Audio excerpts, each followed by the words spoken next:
The man who faked his own death and got away with it. It was 1932 when silent film actor Wallace Reed was seen alive for the very last time, or so the papers said. His death was mourned across the nation. A drug addict turned martyr, lost to morphine and madness. But then came the sightings. Not just one or two dozens. From a fruit stand in Arizona to a shuttered theater in Detroit, people swore they'd seen Wallace, older, limping, but unmistakable. Years later, in a Nevada desert town, a prospector died in a shack fire.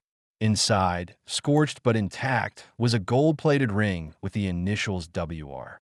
And under the floorboards? A trunk filled with reels of unmarked silent films, all featuring Wallace, older than he ever appeared on screen. Some say the studio helped him disappear. Others claim he staged it to escape blackmail. The truth? Burned with the shack. But in the forgotten cinemas of Hollywood's past, some say the ghost of Wallace Reed still watches his own final scene. Judy Garland's pills, control, and the studio's silent war. When Judy Garland sang "Over the Rainbow," her voice soared, but her life was already in pieces. At just 13, she was signed to MGM, and that's when the pills started. Pep pills to wake her up, sleeping pills to knock her out, appetite suppressants to keep her weight camera thin. Day in, day out, she was a product, a factory line, a smile on cue. The studio controlled everything. Her food, her sleep, even her friends. When she started crying between takes on The Wizard of Oz, they tightened the leash. More pills, less rest, makeup to cover the dark circles and bruises. Judy once told a friend she no longer recognized her reflection. "I'm not real anymore," she whispered. "They built me out of glass, and one day I'll shatter." By 17, she had already collapsed on set more than a dozen times. But MGM covered all up. Exhaustion, they'd say. Nerves. In truth, she was unraveling. Even as her fame grew, the pills stayed. They became her lullaby, her lifeline, and, ultimately, her undoing. She died at 47, but in every frame of Oz, every echo of her voice, the studio's grip still lingers, invisible but suffocating. The ghost who auditioned at Paramount.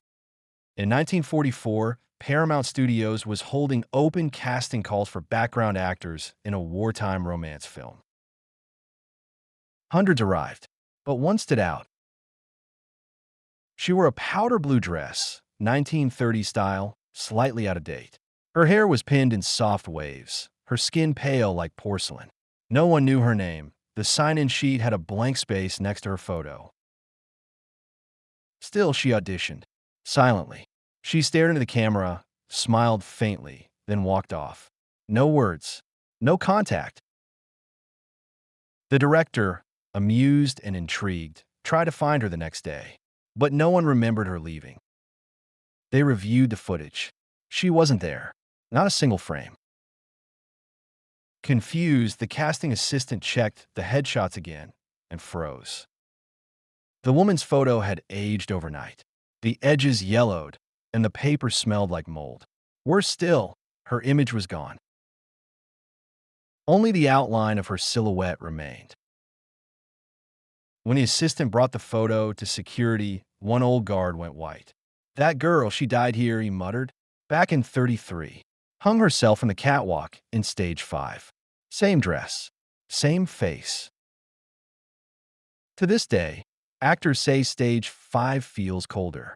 And every few years, another director swears a silent woman walks in a frame, just before the reel burns out. The ghost who auditioned at Paramount. In 1944, Paramount Studios was holding open casting calls for background actors in a wartime romance film. Hundreds arrived, but one stood out. She wore a powder blue dress, 1930 style, slightly out of date. Her hair was pinned in soft waves, her skin pale like porcelain. No one knew her name. The sign-in sheet had a blank space next to her photo. Still, she auditioned. Silently. She stared into the camera, smiled faintly, then walked off. No words. No contact. The director, amused and intrigued, tried to find her the next day, but no one remembered her leaving. They reviewed the footage. She wasn't there. Not a single frame. Confused, the casting assistant checked the headshots again and froze. The woman's photo had aged overnight. The edges yellowed, and the paper smelled like mold. Worse still, her image was gone. Only the outline of her silhouette remained. When the assistant brought the photo to security, one old guard went white. "That girl, she died here," he muttered. "Back in 33. Hung herself on the catwalk in stage 5. Same dress. Same face." To this day, actors say stage 5 feels colder. And every few years, another director swears a silent woman walks in a frame just before the reel burns out. The studio that buried a body, literally. RKO Pictures had a soundstage, Stage 12, where comedies were filmed in the 1940s. But nothing was funny about what they found under the floorboards in 1948. A maintenance worker noticed the floor dipping strangely during filming. When they pulled the boards, they found bones, real ones. Human remains, curled up like the person had died in terror.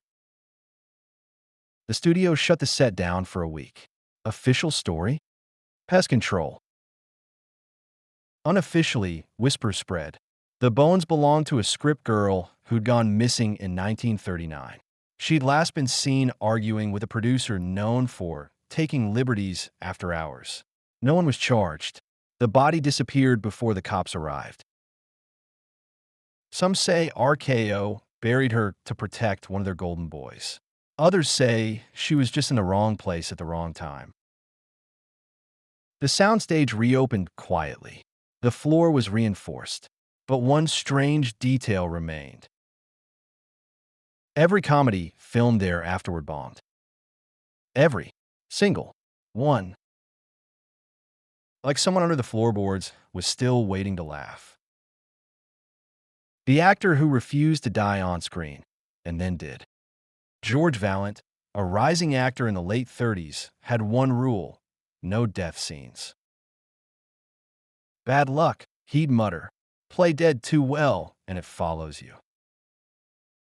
He turned down dozens of roles where his character died. He was mocked for it, called superstitious. But he stuck to it, until 1941, when his agent forced him into a role where he'd be shot in the final scene. Vaillant relented. "Just this once," he said. The scene was intense. He hit the ground, clutched his chest, twitched once, and went still. Everyone clapped. "Cut" was called, but George didn't move. The crew laughed. He was committed, they said. 5 minutes passed, then 10. When they touched him, he was ice cold. Cause of death? Massive heart failure. The camera had caught his final breath in full, glorious Technicolor.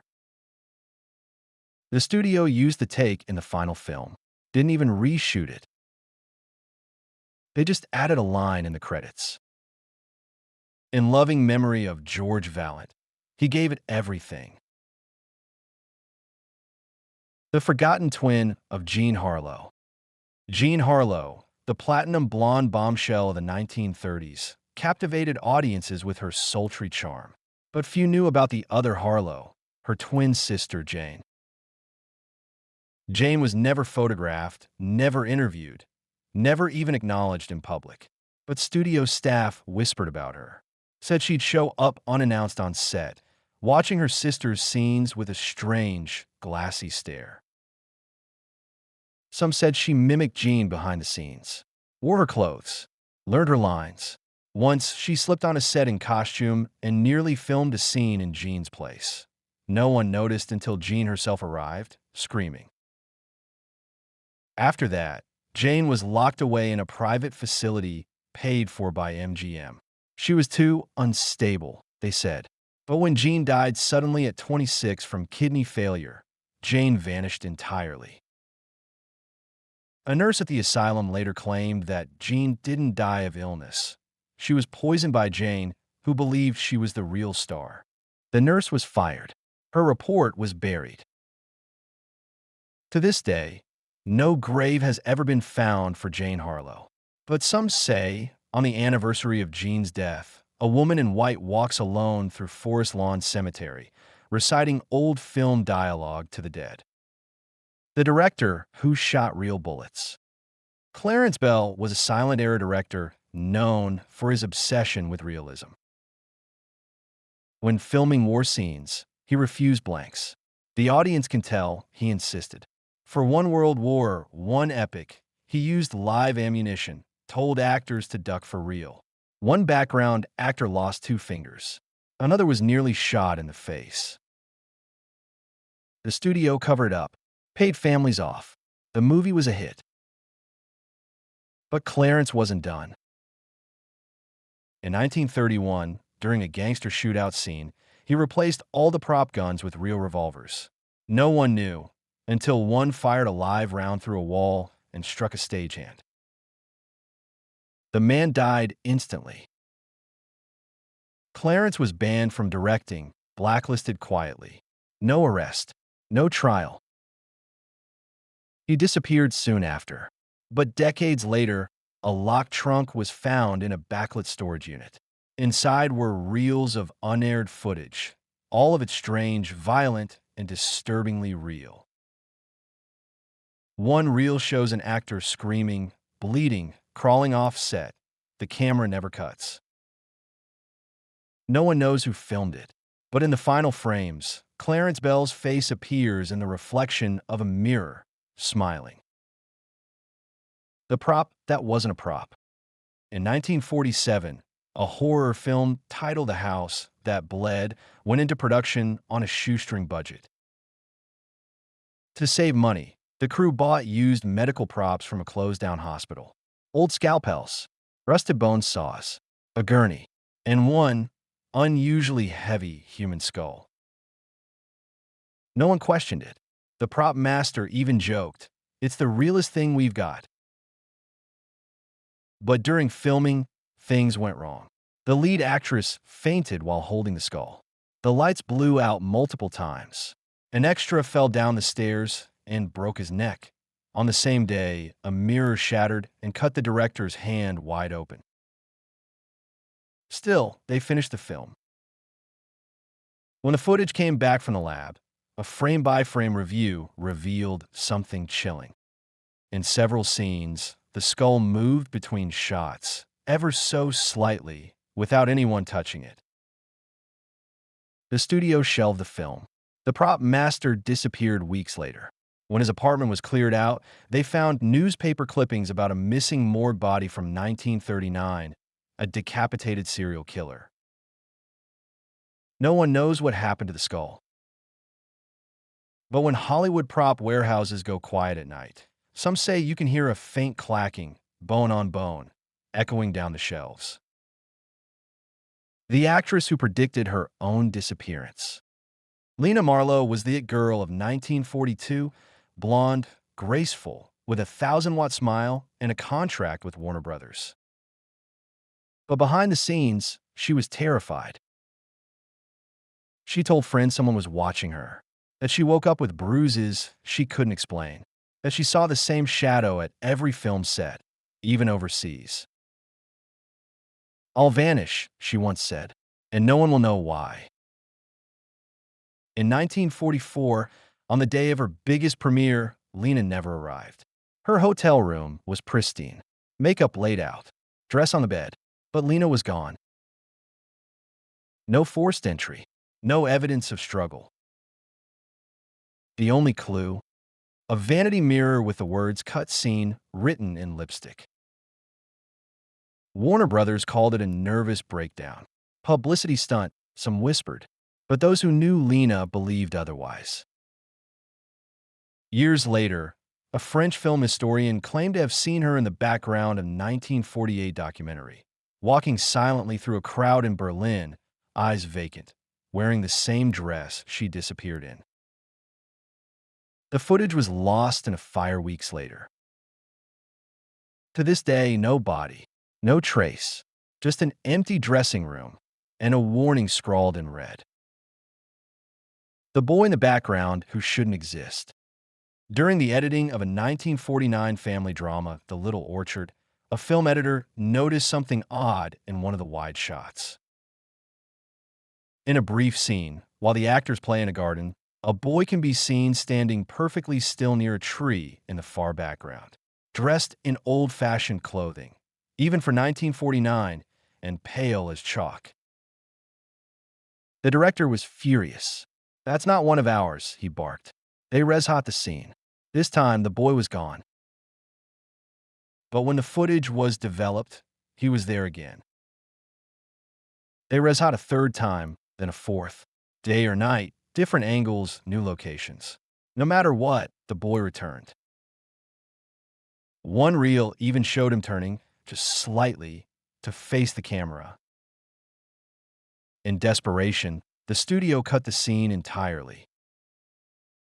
The final film was released without the orchard sequence, but one assistant editor kept a reel of the original shot, locked away in her closet for decades. In 1978, she showed it to a film class. Halfway through, the projector jammed and the reel melted from the center outward, leaving only the boy's faint silhouette burned into the celluloid. The Real Curse of Cleopatra's Tomb Scene. In 1935, Universal began work on The Curse of Cleopatra, a lavish horror epic filled with elaborate sets and ancient Egyptian props. To enhance authenticity, the studio borrowed real artifacts from a museum collection, including one rumored to be from an actual burial chamber. On the first day of shooting, a snake wriggled out of a sarcophagus prop and bit a camera operator. He died within minutes. Then a lighting technician suffered a seizure. A week later, the lead actor collapsed mid-scene. His autopsy showed no cause of death. His heart had simply stopped. The film's director refused to stop production, calling the deaths a publicity goldmine.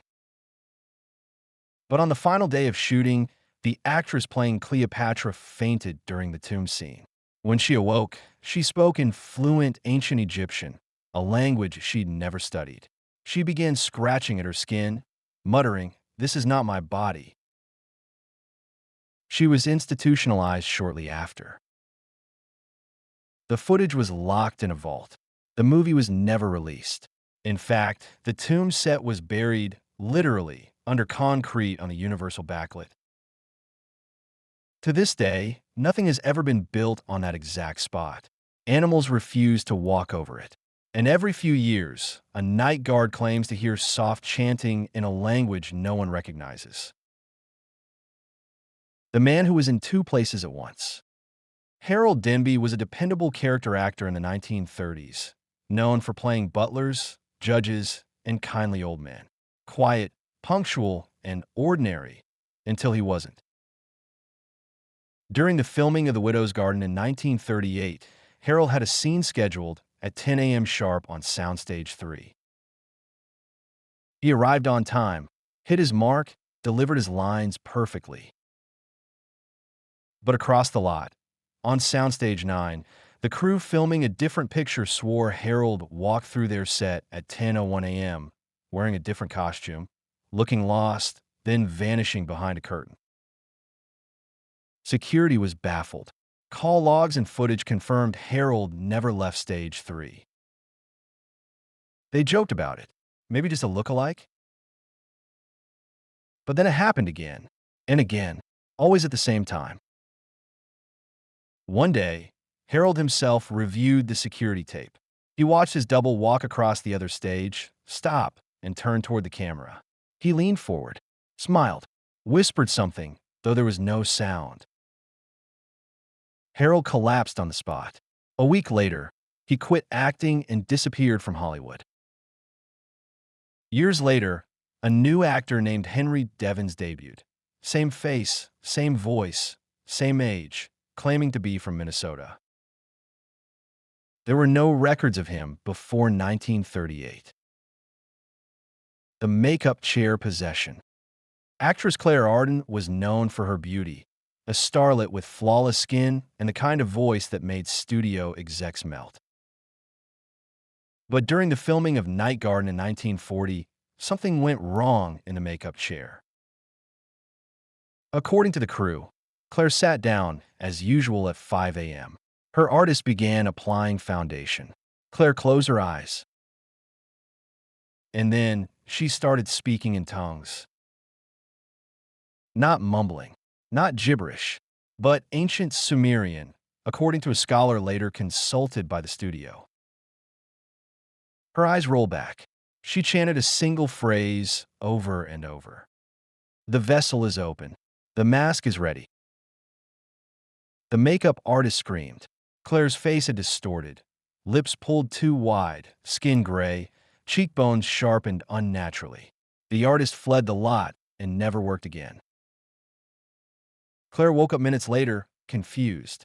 She had no memory of it. That day, she filmed a monologue in one take, and it was chilling. Critics would later call it otherworldly. But after that shoot, Claire changed. She grew cold, paranoid. Her voice dropped in pitch. She started drawing strange symbols in her dressing room mirror with lipstick. By the time filming ended, Claire Arden no longer answered her name. She insisted on being called Kahet. She disappeared during the premiere. They found her dress in the theater bathroom, but the stall door was still locked from the inside. The contract that sold a soul. In 1933, an unknown actor named Victor Crane arrived in Los Angeles with a suitcase, a stained suit, and nothing else. Within 6 months, he had the lead role in Dante's Mirror, a psychological horror film that became an instant cult hit. People marveled at his performance. Too intense, too real. Studio heads were baffled. No one remembered hiring him. There was no screen test, no resume, just a contract typed on a battered manual typewriter and signed in red ink. The signature at the bottom? Not Victor's. It read simply, "In exchange as agreed." Victor refused to speak of his past. He lived alone, ate little, spoke to no one between takes. But on camera, he was electric. In 1936, he abruptly retired after 3 films. When asked why, he whispered, "They only gave me 3 years." 3 weeks later, he was found in his apartment, burned to death. Yet nothing around him had caught fire. The flames touched only him. No ashes, no smoke. Just the smell of sulfur and a contract pinned to his wall. It was blank. The laugh that drove people mad. In 1941, The Jester's Grin was released, a black and white thriller about a deranged clown haunting a circus after hours. It was forgettable except for one thing: the laugh. Audiences left the theater shaking, some crying, others unable to describe what they'd heard. It wasn't a laugh from any actor, not human. Sound engineers insisted it came from a test reel never meant for use, an old, damaged piece of audio recorded in 1925 from a sound experiment. No one knew who had created it. The laugh began normal, but then it rose, shifted, warped. It became layered, as if something else joined in halfway through. Reports followed. A man in Chicago gouged his own ears out after hearing it. A woman in New York claimed the laugh followed her home. She heard it in her pillow, her pipes, her mirror. One theater burned down after the reel melted mid-showing.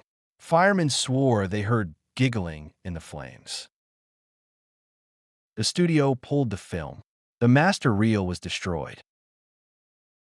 But somewhere, collectors whisper, a vinyl recording of that laugh still exists, pressed into a record with no label, just a clown's face carved into the center. They say if you play it backwards, it calls something, and it laughs back. The child star who never aged. In 1935, a wide-eyed boy named Billy Baines exploded onto the scene in a feel-good musical titled Sunny Steps. He danced, he sang, he had dimples so perfect they were copyrighted by the studio. Audiences fell in love.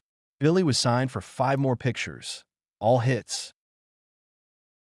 But in 1940, people began to notice something strange. Billy looked exactly the same. No growth spurt, no deeper voice, no puberty. He was still the same grinning, gap-toothed boy with curled hair and shiny shoes. Journalists began asking questions. Doctors were called. The studio refused access. Then Billy vanished. The official story? He went back east to live with family. But decades later, in 1971, a projectionist screening Sunny Steps at a retro cinema noticed something eerie. In the back of the empty theater sat a boy no older than 10. Curled hair, dimples, same face. When approached, the boy was gone, but a sticky handprint remained on the seat. In the early 2000s, several film students claimed they saw the same child in background reflections of restored Billy Baines movies, moments never in the original cuts. One frame shows him watching himself perform from the wings. The wardrobe mirror that showed something else. Actress Margot Vale was a rising starlet in 1932, known for her elegance and grace, and a superstitious streak no one could explain. On the set of The Orchid Room, she refused to enter her dressing room unless the lights were on and the curtains drawn. The studio laughed, until she explained. "There's someone else in the mirror," she whispered. The wardrobe mirror in her room was an ornate antique brought in from an estate sale in New Orleans. She claimed it didn't reflect her image properly, that her reflection smiled when she wasn't, blinked when she didn't. One night, a set worker decided to test the mirror. He turned off the lights and stared at it alone. He was found the next morning, unconscious, mouth agape, hair turned completely white. He never spoke again. The mirror was removed, locked in a prop storage unit under Studio 6. 10 years later, another actress, young, ambitious, desperate, was given the same dressing room. She didn't know the mirror's story. On the 4th day of filming, she vanished without a trace. Her makeup still sat on the counter. The mirror, however, had changed. There were 2 figures in the glass now, and neither one blinked. The director's final film that no one saw. Martin Vale was a visionary director in the 1940s. His films were bold, poetic, and deeply unsettling. Critics praised him. Actors feared him. He had a gift, or a curse, for capturing darkness on screen that felt too real. In 1952, Vale announced his magnum opus, The Silent Eye, a film so ambitious, so secretive, he refused to share the script with anyone. Actors were given only their lines. Scenes were shot out of sequence. The crew worked in near darkness. Some claimed Vale spoke to people who weren't there. Others said he never slept. The only thing he ever said about the movie was this: "It's not for you. It's for them. They've been waiting." Then, one day, production just stopped. No wrap party. No press release. The studio found the set abandoned. Lights still flickering, coffee still warm, cameras rolling. Martin Vale had vanished. But inside the editing room, there sat a single canister labeled I_001, do not view alone. A brave editor tried to watch it. He made it 3 minutes in before vomiting and blacking out. He later claimed he saw himself, older, dying, begging to stop the reel. The studio locked the film away in a steel vault. The key was lost in a fire in 1960. And yet, rumors persist. Some say if you stand outside that soundstage on a moonless night, you'll hear the film playing through the walls, soft static, broken sobs, and the director's whisper. Now they see you. Bizarre old Hollywood stories. The end. So now you know. Old Hollywood wasn't all glitter and romance. Behind the velvet curtains and sparkling premieres were things darker than scandal, stranger than gossip, and too real to be dismissed. Some were covered up, others faded into rumor. But if you listen closely, in the silence between studio gates creaking at night, or the flicker of a film reel left running, you might still catch a whisper from the past. And it might be looking right back at you.